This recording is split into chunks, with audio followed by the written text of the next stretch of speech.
La dernière vidéo du chapitre 4 dans laquelle on va s'intéresser aux mouvements dans le champ de gravitation, c'est-à-dire des mouvements qui se font loin de la Terre, mouvements de la Lune par exemple, ou des satellites artificiels. Tout ça peut se projeter sur d'autres astres, champ de gravitation par exemple autour du Soleil, donc mouvement des planètes autour du Soleil, ou tout autre système qui ressemble à cela. Alors tout ceci s'inscrit dans un contexte historique qui est long. Il y a eu des observations dans un premier temps, Copernic par exemple, et puis les premières lois un petit peu descriptives précises, on les doit à Kepler, qui bénéficie des travaux de Tycho Brahe, qui a fait plein de mesures, mais qui a du mal à exploiter ces mesures. Les lois de Kepler sont empiriques, c'est-à-dire qu'il ne comprend pas, il n'y a pas de fondement théorique à ces lois, simplement il constate que ces lois fonctionnent. Première loi de Kepler, alors les lois de Kepler donne ses lois pour les planètes qui tournent autour du Soleil, mais tout ce qu'on va dire ici peut se projeter sur les satellites qui tournent autour de leur planète ou d'autres systèmes. Dans le référentiel héliocentrique, c'est-à-dire avec comme centre d'observation le centre du Soleil, la trajectoire d'une planète est une ellipse dont l'un des foyers est le centre du Soleil. Ça, c'est la première loi de Kepler. Il dit donc que les planètes tournent autour du Soleil en faisant des ellipses, pas forcément aussi elliptiques que ce que j'ai fait là. Comment est-ce qu'on peut décrire une ellipse? Une ellipse, c'est une sorte de cercle, mais avec deux centres.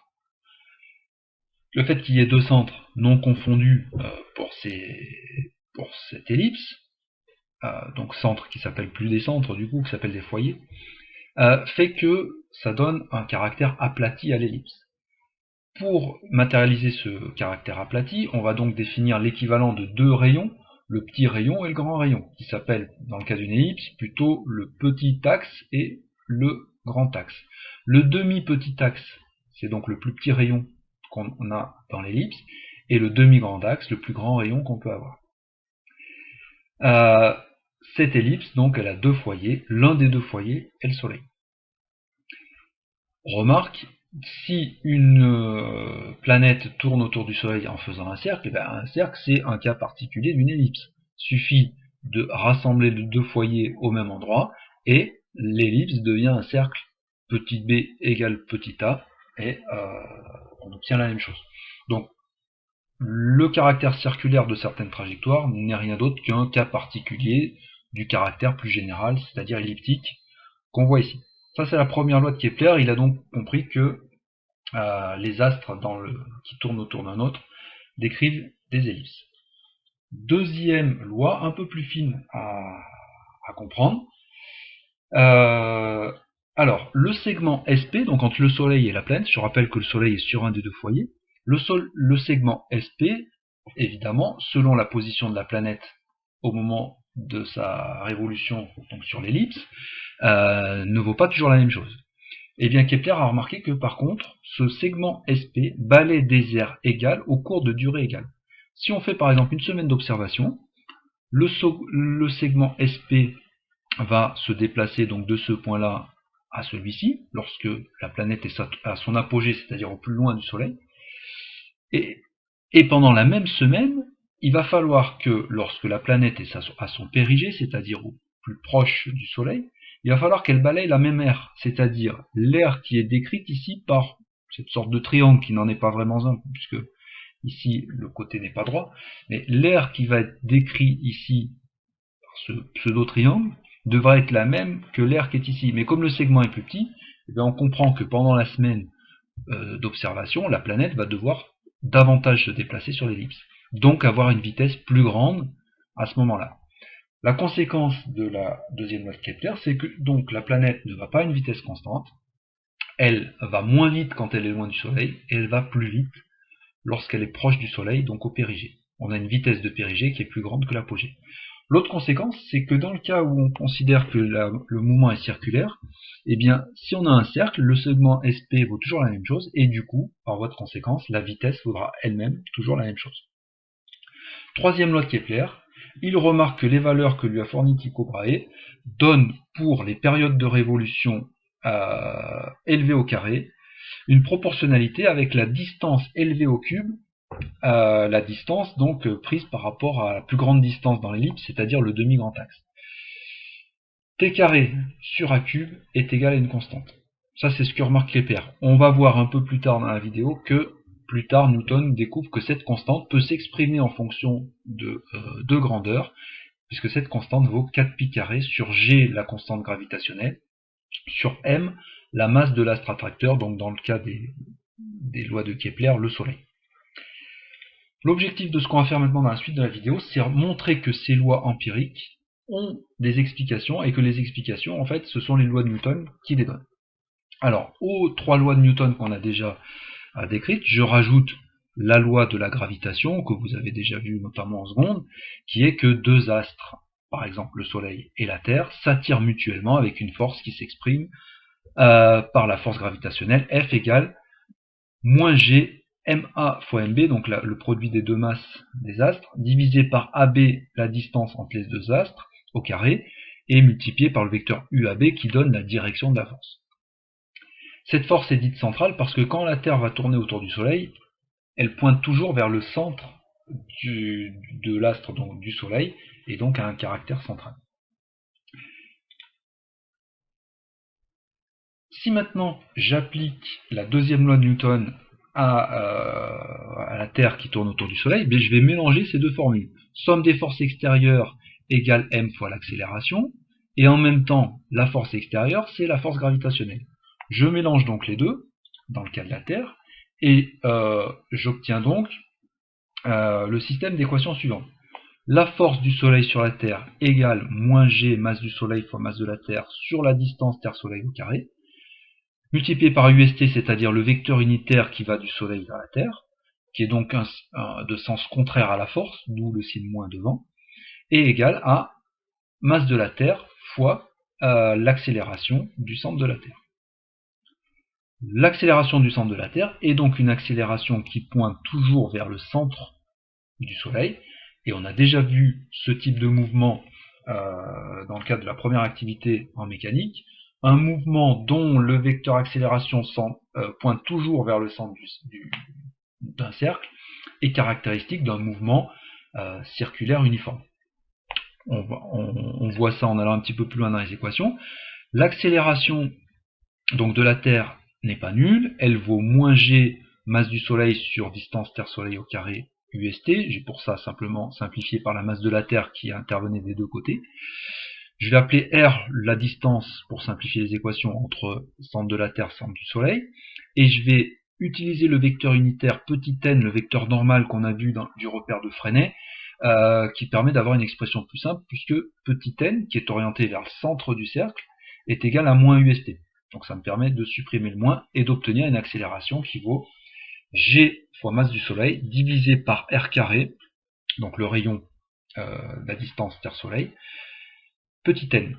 C'est donc une accélération qui est radiale et centripète, et je répète ce que j'ai dit tout à l'heure, on a vu que c'était compatible avec un mouvement circulaire et uniforme, puisque le mouvement circulaire uniforme exprimé dans le repère de Freinet donne une accélération dans le repère de Freinet égale AN n plus AT t, projection sur le vecteur petit n et petit t, avec comme valeur caractéristique de AN v carré sur R et comme valeur caractéristique de AT la dérivée par rapport au temps de la norme de la vitesse.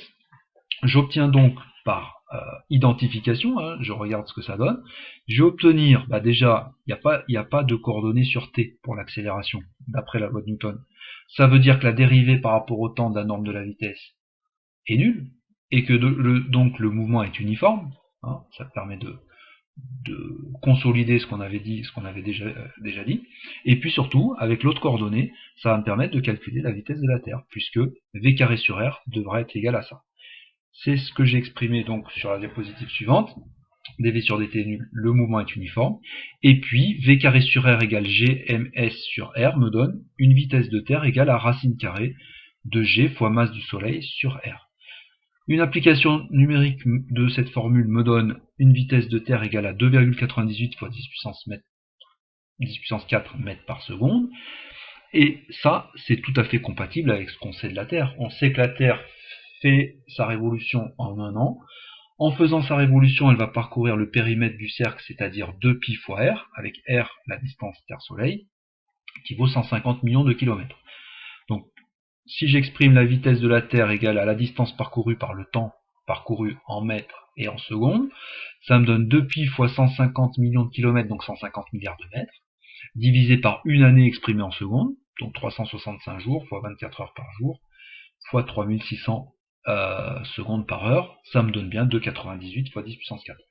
Ça permet de conforter les équations de Newton qui elles-mêmes confortent les résultats obtenus par Kepler. On peut également retrouver la troisième loi de Kepler avec les lois de Newton. Je reprends la dernière équation obtenue, donc l'expression de la vitesse de la planète, c'était la Terre, mais ça peut être n'importe quelle autre planète, donc égale au périmètre du cercle qu'elle parcourt sur sa période de révolution, et égale à la racine carrée de GMS sur R.